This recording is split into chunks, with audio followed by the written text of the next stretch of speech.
healthcare. These new ARPA H awardees will spur innovation and advance bold solutions to diseases and conditions that affect women uniquely, disproportionately, and differently. In less than a year since the President and the First Lady launched the effort, the White House Initiative on Women's Health Research has galvanized nearly $8 billion in funding for women's health research. And now I'm going to turn it over to my NSC colleague, Admiral John Kirby, who will talk to you more about the news of Korean soldiers traveling to Russia, today's historic announcement of the use of frozen Russian sovereign assets to support Ukraine, and other foreign policy matters. Admiral? Afternoon, everybody.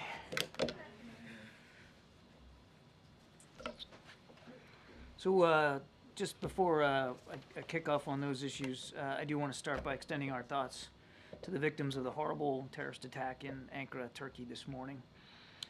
Our prayers are with all of those affected and their families, and of course also the people of Turkey at this very difficult time. Now, Turkish authorities, as they said, are investigating this as a possible terrorist attack.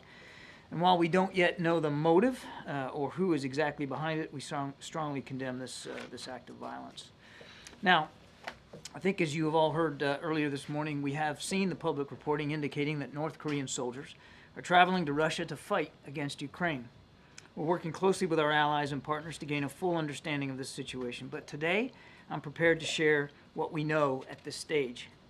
We assess that between early to mid-October, North Korea moved at least 3,000 soldiers into eastern Russia. We assess that these soldiers traveled by ship from the Wonsan area in North Korea to Vladivostok, Russia. These soldiers then traveled onward to multiple Russian military training sites in eastern Russia, where they are currently undergoing training. We do not yet know whether these soldiers will enter into combat alongside the Russian military, but this is certainly a highly concerning probability. After completing training, these soldiers could travel to Western Russia and then engage in combat against the Ukrainian military. We have briefed the Ukrainian government on our understanding of this situation, and we're certainly consulting closely with other allies, partners, and countries in the region on the implications of such a dramatic move and on how we might respond. I expect to have more to share on all of that in the coming days. For the time being, we will continue to monitor this situation closely. But let's be clear. If North Korean soldiers do enter into combat, this development would demonstrate Russia's growing desperation in its war against Ukraine. Russia is suffering extraordinary casualties on the battlefield every single day, but President Putin appears intent on continuing this war. If Russia is indeed forced to turn to North Korea for manpower, this would be a sign of weakness, not strength, on the part of the Kremlin. It would also demonstrate an unprecedented level of direct military cooperation between Russia and North Korea, with security implications in Europe as well as the Indo-Pacific.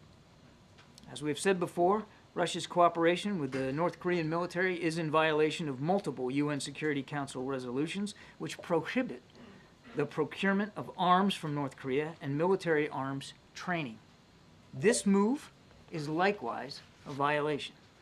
At President Biden's direction, the United States continues to surge security assistance to Ukraine. In just the past week, which I think you've seen, the United States has announced more than $800 million in security assistance to meet Ukraine's urgent battlefield needs. Now, looking ahead, the United States is on track to provide Ukraine with hundreds of additional air defense interceptors, dozens of tactical air defense systems, additional artillery, significant quantities of ammunition, hundreds of armored personnel carriers and infantry fighting vehicles, and thousands of additional armored vehicles, all of which will help keep Ukraine effective on the battlefield. And in coming days, the United States will announce a significant sanctions tranche targeting the enablers of Russia's war in Ukraine located outside of Russia. The Ukrainian military continues to fight bravely and effectively, and President Biden is determined to provide Ukraine with the support that it needs to prevail. To that end, the President announced today that of the $50 billion that the G7 committed to loan Ukraine back in June, the United States will provide a loan of $20 billion. The other $30 billion in loans will come from a combination of our G7 partners, including the European Union. And is that in and of itself a broadening and discouraging concern for America? So on your first question, too soon to tell. Amr, what kind of an impact these troops can have on the battlefield, because we just don't know enough about what the intention is in terms of using them.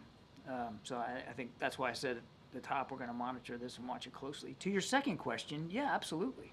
As we've also said, yes, I've called this a sign of desperation and a sign of weakness. And it's not like Mr. Putin's being very honest with the Russian people about what he's doing here. I mean, Mr. Peskov, his spokesman just the other day, denied knowing anything about it. But we've also talked many, many times about the burgeoning and growing defense relationship between North Korea and Russia, and how reckless and dangerous we think that is, not only for the people of Ukraine, and clearly we'll watch to see what this development means for them, but also for the Indo-Pacific region. Thank you. With the U.S. diplomats in the region, Mr. Hochstein in Lebanon and the Secretary of State in Saudi Arabia now before Israel, do you believe there is a chance now for the ceasefire to be back on the table? And do you believe that with the demise of Mr. Sinwar and Hassan Nasrallah, you have better chances or worse chances for somebody to negotiate with? The ceasefire you're talking about, I'm assuming, is with Gaza. I mean, you have Lebanon and you have Gaza implementation 1701 and in Gaza. I mean, look, the short answer to your question, Nadia, is yes, and we wouldn't be engaged in this these diplomatic efforts if we didn't think there was still an opportunity here to get a ceasefire for Gaza that brings the hostages home and increases humanitarian assistance, and certainly a ceasefire between Israel and Hezbollah. And as for the implication that the deaths of the two leaders, Nasrallah and Sinwar, as President Biden said last week, that does open up, we believe should open up an opportunity to try to get there. But I don't want to sound too sanguine here. I'll let Secretary Blinken speak for his travels. He's still on the road. He talked about it a little bit today, that they had good constructive conversations, specifically with respect to Gaza while he was in Israel. But there's still a lot of work before us. Okay, and one more quickly. The number of civilians killed in Gaza was 779 in the last 20 days, especially in Jabalia. And the total number is 100,000 between the dead and the wounded. 90% of Gaza is destroyed.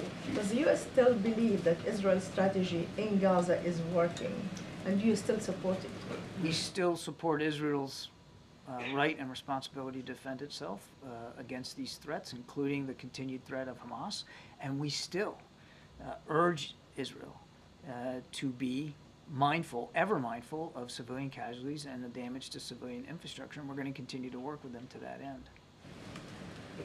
Has the U.S. made an assessment about the type of weapons training or what type of training the North Korean soldiers are undergoing in Russia that could potentially be used in Ukraine? And does this represent a new type of an agreement in terms of an information sharing agreement between the North Koreans and the Russians? I don't believe we have a very specific assessment at this time of the exact nature of all the training. There's 3 sites that we assess right now that this first tranche of about 3,000 are being trained. I think I could go so far as to say that, at least in general terms, it's basic kind of combat training and familiarization. I think I could go as far as that and no further. But as I also said, we're going to monitor this and watch this closely. And obviously, if we have more information that we can share with you, we certainly will. To your second question about information sharing, as I've said before in answer to Amr, we have been watching this relationship grow and deepen now for many, many months. And the question that we're asking ourselves, and we don't have an answer for right now, is what does Kim Jong-un think he's getting out of this? And so you talked about information sharing. I mean, maybe that's part of this. Maybe it's technology. Maybe it's capabilities.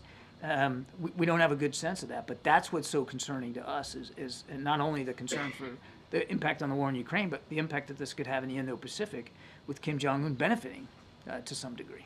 Can you talk about that just briefly? Like, how significant is this for the U.S. allies in the region and the U.S. as a whole? It could be significant. Again, we don't know enough right now. So when you say region, I think you mean Indo-Pacific. Until we have a better sense of what the North Koreans at least believe they're getting out of this, as opposed to what they actually get, it's hard to know and to put a metric on exactly what the impact is in the Indo-Pacific, but it is concerning. It's been concerning. Certainly this development, this willingness of Kim to literally put skin in the game here. Soldiers in Russia for the potential deployment, and we haven't seen him deployed, but for the potential deployment, certainly would connote an expectation that he thinks he's getting something out of this. You mentioned that the U.S. is discussing how we would possibly respond. What are the possibilities for how the U.S. could respond to this? Well, for one thing, we're going to continue to surge security assistance, as I just mentioned in my topper. And you're going to continue to see, the president has made it clear that we're going to continue to provide security assistance all the way up to the end of his administration for sure. So you're going to see that continue to flow, and we're talking to allies and partners about what the right next steps ought to be. I'm not at liberty today to go through any specific options, but we're going to have those conversations, and we have been. And China is a critical trading partner to North Korea. What's the U.S. assessment for how China is looking at all of this? We don't know how President Xi and the Chinese are looking at this. One would think that if you take their comments at face value about desiring stability and security in the region, particularly on the Korean Peninsula, one would think that they're also deeply concerned by this development. But you can expect that we'll be communicating with the Chinese about this, and certainly sharing our perspectives to the degree we can, and gleaning theirs. And local South Korean press is reporting that, according to intelligence, these troops, North Korean troops, lack understanding of modern warfare, such as drone attacks, and it's anticipated there will be a high number of casualties when deployed to the front lines. Too soon to know. I mean, we don't really know what they're going to be used for, where they're going to, if they're going to deploy, where they're going to deploy, and to what purpose. I can tell you one thing though: if they do deploy to fight against Ukraine, they're fair game. They're fair targets, and the Ukrainian military will defend themselves against North Korean soldiers the same way they're defending themselves against Russian soldiers. And so the possibility that there could be dead and wounded North Korean soldiers fighting against Ukraine is absolutely real if they get deployed. Just to clarify something you said earlier about what Kim Jong-un possibly gets out of this, as far as you know, has he gotten anything in return? Well, I mean, from this particular move, I can't speak to that, MJ. I don't think we have seen any specific, quid pro quo with respect to this provision of troops. But we know that he and Mr. Putin have again been growing in their defense relationship, and we know Mr. Putin has been able to purchase North Korean artillery. He's been able to get North Korean ballistic missiles, which he has used against Ukraine. And in return, we have seen, at the very least, some technology sharing with North Korea.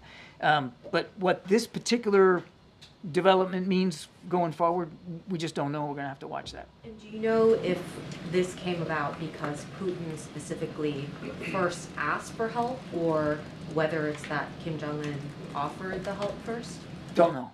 Don't know what precipitated it, but I think it's important to remember that in the 3+ years that he's been fighting in and around Ukraine, Mr. Putin and his military has suffered 530,000 casualties. And as we're speaking today, he's losing casualties alone, not killed and wounded, 1,000 to 1,200 per day. Now, 530,000 is a lot. I mean, there were, in the American Civil War, there were like 620,000 killed. Just to put this into some perspective, this is 3 years fighting in Ukraine. 530 casualties is a lot. And he hasn't been fully transparent with the Russian people about this.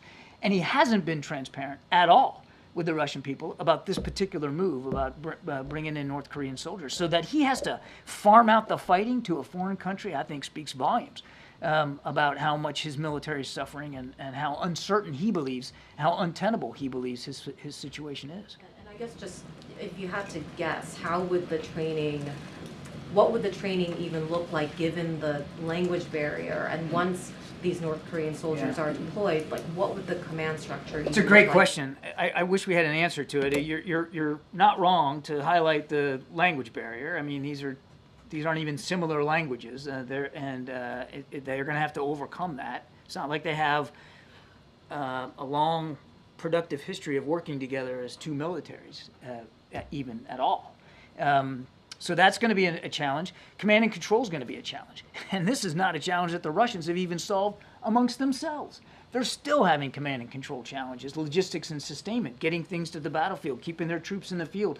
They haven't solved that for their own soldiers. So they're going to have to figure that out here too. If in fact they deploy, we haven't seen that. So there are some pretty big challenges they're going to have to overcome. And I had a quick non-Ukraine question.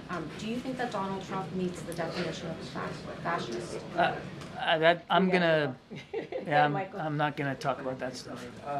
John, there's concern among Democrats on the Hill that Donald Trump's team has not entered into these critical transition agreements with the White House that could potentially, in their words, endanger national security. Is that a concern of yours? Well, look, with the caveat that I'm gonna defer to Karine on anything to do with the election and the transition. That's really for her. All I'll say is that no matter how things play out in the election, the National Security Council under Mr. Sullivan's leadership is and will make sure we're ready for proper transition handover. And there are intelligence officials who have warned that foreign adversaries might be looking to stoke violence in the next 13 days ahead of the election. I saw the DNI assessment, yeah.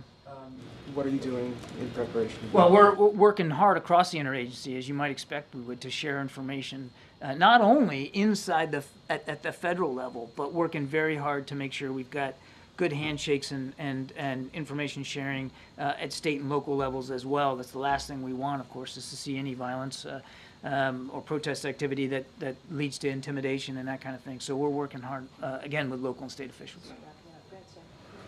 Thank you. So with North Korea's possible engagement in combat in Ukraine trigger a bolder move from the White House, like decision to lift the restrictions on usage of American weapons? Yeah, again, number one, we're monitoring this closely, and that's where we are right now. I came and gave you a very honest assessment of exactly where we are, and we just don't know if these troops are going to be deployed against Ukraine in combat, and if so, where, when, and how. So, number one, we're monitoring this closely. I don't have any policy decisions or options to speak to today. I can tell you the last thing I'll say is that there's been no change to the president's policy when it comes to what we're providing Ukraine and how they're using it. John, why not? Why not greenlight the long-range missiles for Ukraine's use, which is Zelensky's #1 ask, as you're sounding the alarm about what could have far-reaching implications if North Korean soldiers go into Ukraine? Well, for one thing, Jackie, we don't exactly know what these guys are going to do. What else could they be there for? We don't know what they're going to do. We don't know if they're going to deploy into combat or not. We don't know if they do and what strength. We certainly don't have a sense of what capability they might be able to bring to the field with them. Doesn't No, this seem though like hang we on were now, a couple just years say- ago, they were staged, you had Russian troops staged on the Ukrainian border, and this administration was saying, we don't know if they're gonna go in, we don't wanna impose any sanctions, we didn't do it ahead of time. No. Why is there not a consequence first? First of all, let's not rewrite history, Jackie. We were the first country to go out publicly and say, here's what we think the Russians are going to do. Here's the do timeline. anything about it. That is not true, There was Jackie. no preemptive sanction, nothing. Jackie, that is not true. It's true we didn't levy sanctions originally because we were hoping that the threat of sanctions might deter or dissuade Mr. Putin. You lay sanctions on before the man makes a decision, then he might as well just go ahead and do it. And we did levy sanctions on him, heavy sanctions, not just us but around the world. Number two, we mobilized support for Ukraine even before Mr. Putin decided to step across that line. And no country has done more than the United States to make sure Ukraine is ready. So Why not do let's something to wait, prevent Jack- this from happening? Jackie, let me finish the second question, and then we'll get to your third one. So let's not rewrite history. The United States didn't sit idly by here. We've been Ukraine's staunchest and most prolific supporter in terms of security assistance. And as for the policy decision, the president remains, and we all remain, in direct contact with our Ukrainian counterparts. We're talking to them about what they need. As I said, we just announced $800 million more, and there'll be more coming in security assistance. I just don't have any policy changes to speak to today. Why would you not put a restriction on the type of target that can be hit, rather than the distance from a border that obviously Russia doesn't recognize, and you've got training happening with North Korean troops, I would assume, on the types of military installations that would be fair game if that decision was made. Again, That- we'll see what the Russians and North Koreans decide to do here. As I said earlier, if these North Korean soldiers decide to join the fight against Ukraine, they will become legitimate military targets. Jackie, we gotta go. Yeah, thank you. John, would you still describe the Israeli operation in Lebanon as targeted? I'm sorry. The Israeli strikes on Lebanon, would you still describe them as targeted? Again, I'm not going to get into scorecarding each and every strike that the Israelis take. I'll just say a couple of things. They have a right to defend themselves. There are legitimate threats that Hezbollah still poses to the Israeli people. I mean, rockets and missiles are still being fired at Israeli cities. So let's not forget what Hezbollah continues to be able to do. That's number one. Number two, we have said many, many times that we don't support daily strikes into heavily populated areas, and that remains the case today. We still oppose, daily strikes into densely populated areas, and we have had those conversations. Secretary Blinken has had that exact conversation when he was in Israel for the last couple of days. We'll continue to press the Israelis on that. Hi. So the interest from the frozen assets, does it apply only to the U.S.?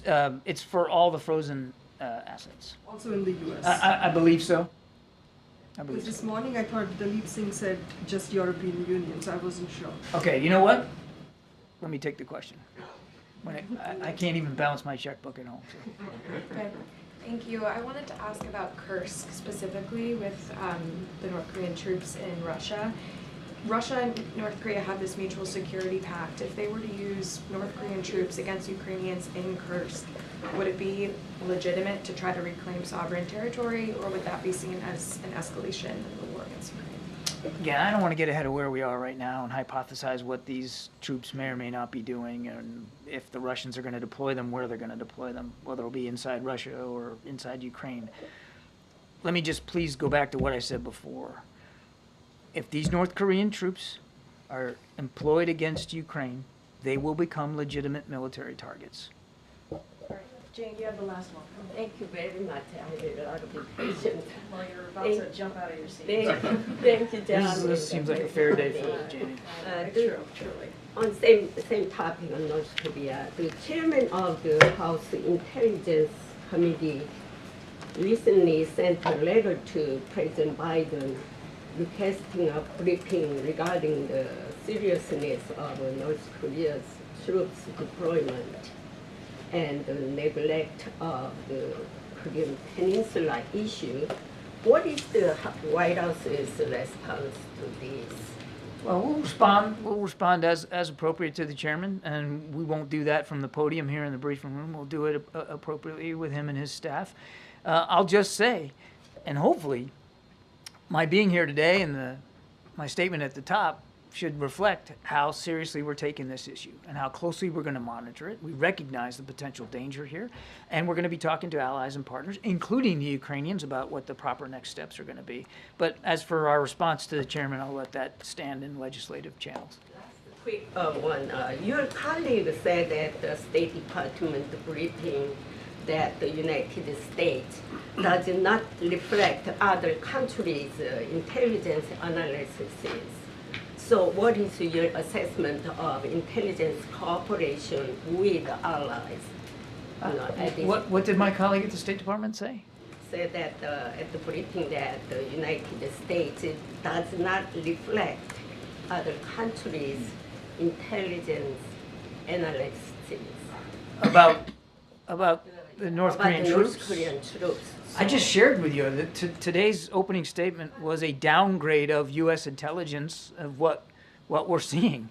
And I think you can see similarities between what I said today and what our South Korean counterparts have said. Ukrainian intelligence has released information very, very similar.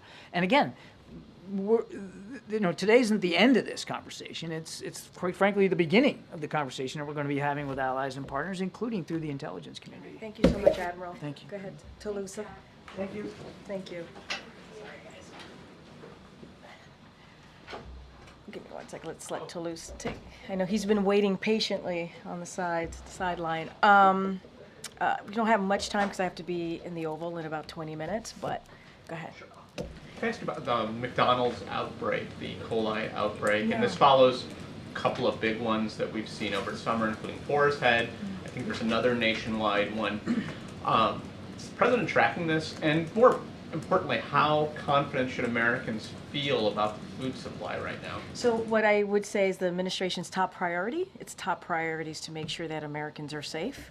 And so we are taking this very seriously. We're monitoring the situation. CDC, as it relates to McDonald's specifically, is working to determine the source of the outbreak as we speak, as you asked me about the E. coli outbreak. And so what I would suggest is that families, they need to and they must follow the latest CDC guidance. Obviously, we're aware. The president is also aware. And going back to this particular outbreak with McDonald's, I understand that the company has halted sales of product to protect customers, and CDC is certainly in touch with local authorities to prevent infection. So look, we're always concerned when we hear these types of situations, right? Outbreaks, and the president wants to make sure that the American people are safe. So it is certainly a priority for us, and CDC is on top of this and looking into it. And then just one more. Any reaction to Jill Stein asserting the U.S. and U.K. have blocked peace agreement between Russia and Ukraine? I've not seen those reporting. I'm not going to respond to a political candidate for this. It's a factual thing. I've not even seen the comments that Okay. you're mentioning to me, so I can't give you an honest response from here. So go ahead, MJ. Karine, what did the president mean when he said last night about Donald Trump, we gotta lock him up? So look, the president spoke about this very clearly as well in his statement, and he said he meant lock him out politically. Politically, lock him out. That's what he said, and that's what we have to do. That was the part of his quote that he said last night while he was in New Hampshire. Look, let's not forget, this is a president that has never shied away from being very clear and laying down what is at stake in this election. I'm going to be really mindful in not speaking about 2024 election. That's just less than 2 weeks away. But just speaking to what the president said last night, he made very clear yesterday that he was referring to defeating Donald Trump. That is what he was talking about. He said politically lock him out. That is what he was referring to. Well, he first said twice, lock him up. So you're saying when he said lock him up, he meant defeat Well, it's not Donald what Trump. I'm saying. It's what he said. He said to the audience. Right? Exactly. He clarified himself. He wanted to make sure that things were put into context. He wanted to make sure that while not just New Hampshire folks that were there were going to see it, but also the Americans who are watching and pay attention to what the president is saying. He wanted to put it into context, and he himself, this is not me, this is the president himself going back to explain to say that he was talking about politically locking him out. Is the president aware of John Kelly's assertion that Donald Trump meets the definition of a fascist, and that Trump wanted the kinds of generals Hitler had? I mean, look, you have heard from this president over and over again about the threats to democracy, and the president has spoken about that. You've heard from the former president himself saying that he is going to be a dictator on day one. This is him, not us. This is him. And it's not just us, the White House, saying this. You've heard it from officials, former officials that worked for the former president, say this as well. So, do we agree? I know that the vice president just spoke about this. Do we agree about that determination? Yes, we do. We do. Let's not forget, I will point you to January 6th. What we saw on January 6th, 2,000 people were told to go to the Capitol to undo a free and fair election by the former president. It was a dark, dark day in our democracy, and a dangerous one. We have people who died because of what happened on January 6th. And, you know, we cannot forget that. We cannot forget that. And so, and I will add this, that, and I can't believe I even have to say this, but our nation's veterans are heroes. They are heroes. They're not losers or suckers, they are heroes. And to be praising Adolf Hitler is dangerous, and it's also disgusting. So just to be clear, when you said we do agree, President Biden believes that Donald Trump is a fascist. I mean, yes, we have said, he said himself. The former president has said he is going to be a dictator on day one. We cannot ignore that. We cannot. And we cannot ignore or forget what happened on January 6, 2021. That is real. Real people were affected by this. Law enforcement who were trying to protect the Capitol, protect elected officials in the Capitol, congressional members, senators, House members. Their lives were ruined because of that day. Because 2,000 people, again, 2,000 people were told by the former president to go there, to find the former vice president, to stop a free and fair election. That is what happened. Some of your colleagues were there, reported it, and saw it for yourselves. We cannot forget that. Great. You talked about the context of the president's comments yesterday. I want to put them in the fuller context as well. That the president went to New Hampshire to make a policy argument against Republicans on the issue of prescription drugs, but the majority, more of his comments yesterday were really some of the most dire warnings we've heard from this president yet about a return to a Donald Trump presidency and what it would mean for this country. He talked about world leaders pulling him aside, saying he can't win. He talked about the concern, what it would mean for future generations of America. How concerned is the president about, at this point, about the state of the race? Is he worried that Trump is on a path to victory? So look, I'm not going to talk about the state of the race. You heard from the president. You just laid out very clearly about what the president talked about yesterday in New Hampshire. He laid out what his thoughts were. He laid out what the stakes are for this country. And this is somebody who cares clearly, very deeply about the future of this country. And so I'm not going to get into what he thinks about the race in this current moment. That is not something that I'm here to do. I am no longer a political pundit. I am the White House press secretary. I speak for the president, but obviously I cannot speak to the 2024 election. And you did talk about something else, right? Where you talked about what he went to do on the official side. And I would read you some quotes here, some headlines that we saw in New Hampshire today from the New Hampshire press, which I think is really important. Biden Sanders tout prescription drug cost savings at New Hampshire event. Another one, Biden and Bernie Sanders highlight lower prescription drug costs in New Hampshire stop. That is important. The president wanted to go to New Hampshire to talk about what he and the vice president have been able to do in more than 3.5 years. Lowering prescription drugs, beating Big Pharma. He talked about the Inflation Reduction Act. By the way, no Republican voted for that. Now it is popular with Democrats and Republicans, and this is something that is going to change people's lives. And so that's what he was there for. He talked about, let's not forget what they've been, other things they've been able to do, whether it's the bipartisan gun violence protection, being able to do that in a bipartisan way, and dealing with COVID, that put our economy in a downturn. And this president has been able to empowering the economy. And we are now leading as a country in the world when it comes to the economy. So I think he was able to do both things. I think he was able to speak his mind on the political, nature of where we are right now, which he spoke to.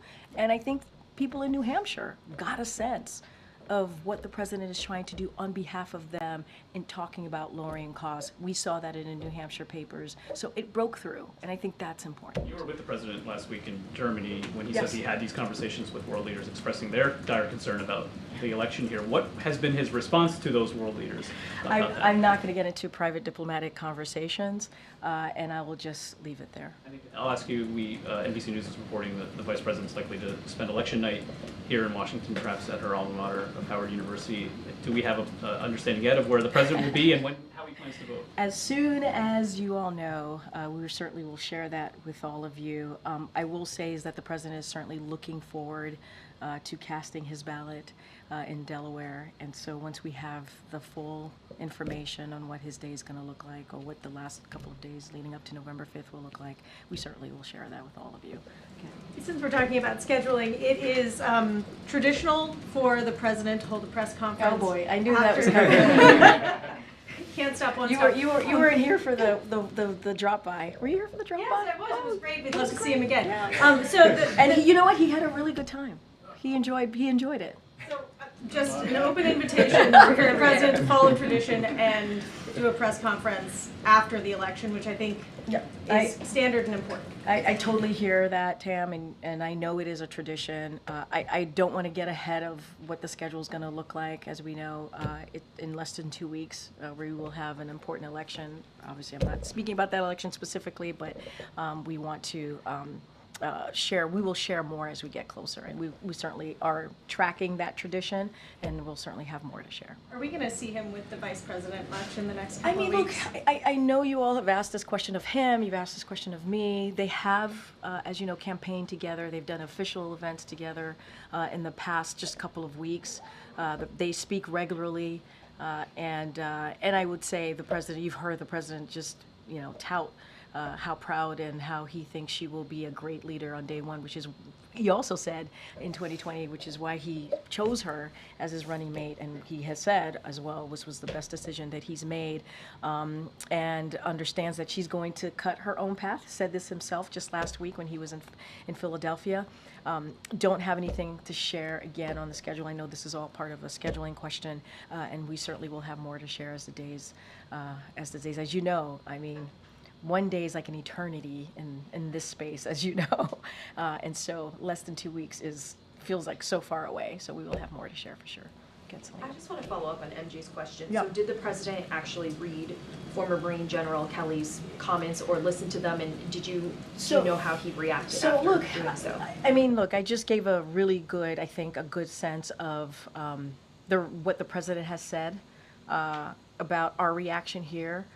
From the White House, the president is aware of John Kelly's comments, and I gave you a reaction as part of as the president's White House press secretary. And what I'm saying to you today is something that the president has said over and over and over again and repeated, and let's not forget the words that we have heard from the former president. And it matters here because we're talking about our democracy. We're talking about what's at stake here with our democracy. And when you have a former president saying that they will be a dictator on day one, that is something that we cannot forget.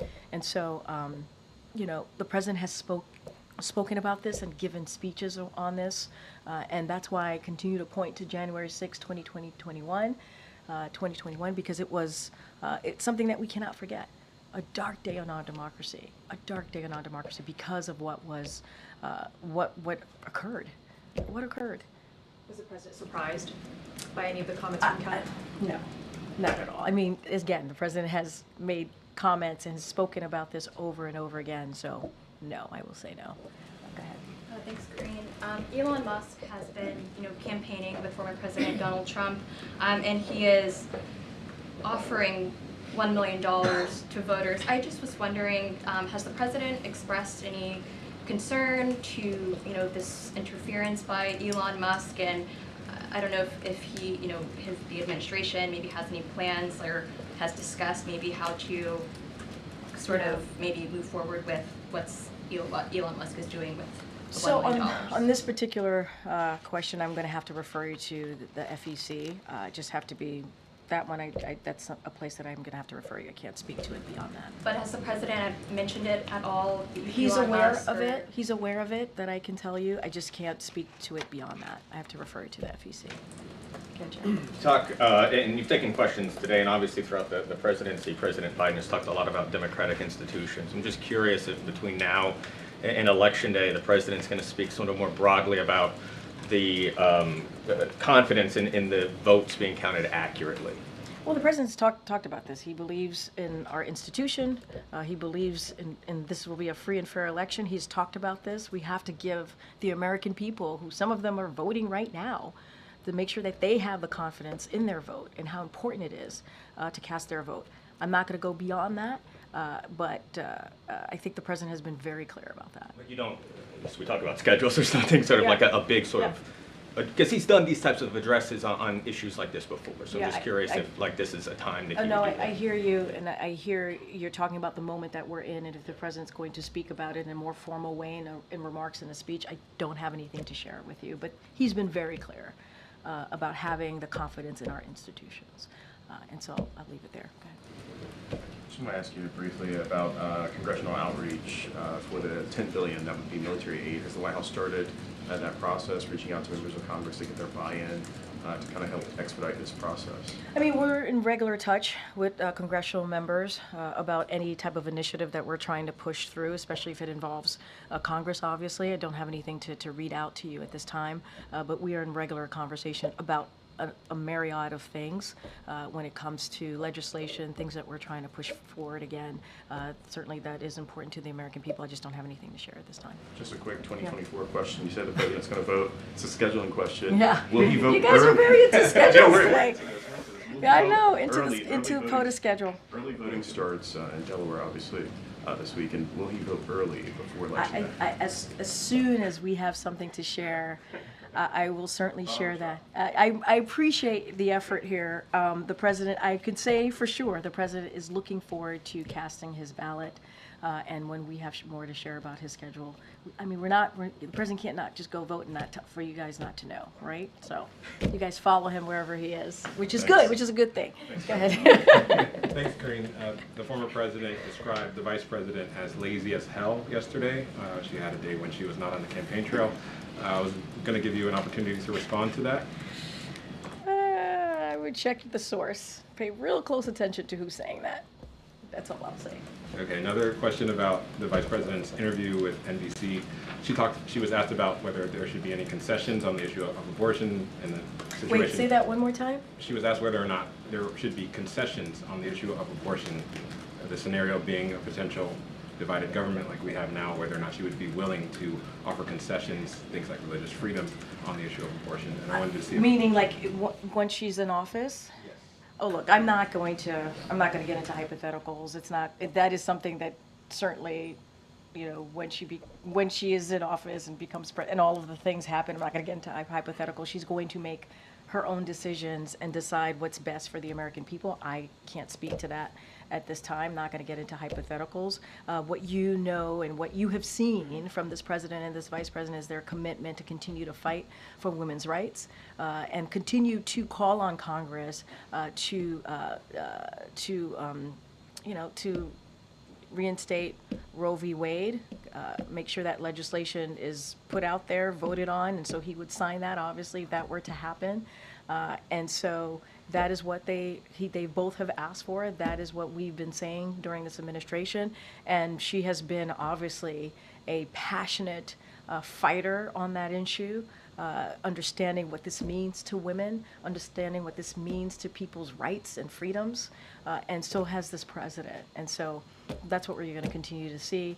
You just heard us, I forget all the days come together recently, talk about how we're expanding in the ACA for contraception, because understanding how important that is to women and families or women and Americans who are trying to make decisions on their family or how to move forward, and they should have that right. And that freedom. And so, again, that action shows you the commitment and I hope the American people, from the Biden-Harris administration. What she's going to do next, how she's going to govern, that's not for me to say. One other question from the interview, she was asked whether or not sexism would come into play in this election. She said, I don't think of it that way. Obviously, the former president, Barack Obama, said that he did believe that sexism was coming into play in this election. What does the president think about that? I'll say this. Clearly, the vice president spoke to this, and this is her campaign, and she's going to say how she sees things. The president has always said and will continue to say that she is ready to lead on day one, and you don't have to just look at her record with him as a critical partner over the last more than 3.5 years as vice president, but as senator, as attorney general, as district attorney, She is someone that has always fought for Americans, fought for people, whether it is citizens in California or more broadly, obviously. And I think that's what the American people, I know that's what the American people want to see. They want to see a fighter. And that's what the president sees in her. And again, just look at what we've been able to do in the more than 3.5 years. When it comes to trying to beat back COVID and make sure that we all could come together in this room again without masks and make sure that was a strategy to deal with this pandemic, turn the economy around because of this pandemic. Make sure that schools were open, businesses were open. Now we have a record number of people applying to open up small businesses. They're doing that because they believe that the economy is working for them. Nobody wants to open a small business if they don't think the economy is working for them. Now, there's always a lot more work to be done, and we're going to continue to do that work. You saw what the president did with Senator Bernie Sanders in New Hampshire, in Concord, New Hampshire, answering and laying out what the Inflation Reduction Act has been able to do, saving people $1 billion because of that Inflation Reduction Act, which I may add, Republicans did not vote for. They did not vote for it. I know I'm getting the poll here. Go ahead, John. Thanks a lot, Karine. What's the level of concern that the administration has about election interference specifically from Russia? I mean, we spoke to that. We made an announcement on what we were seeing from Russia on election interference. We sent a very clear message on that just a couple of weeks ago. So obviously that is something that continues to be a concern. We will speak loud and clear about that, as we did just a couple of weeks ago. But we also want Americans to know that to trust the institution, and that's what the president is going to continue to say, and also continue to lay out the stakes, what's at stakes. Okay, thanks everybody. Hopefully see you on the road.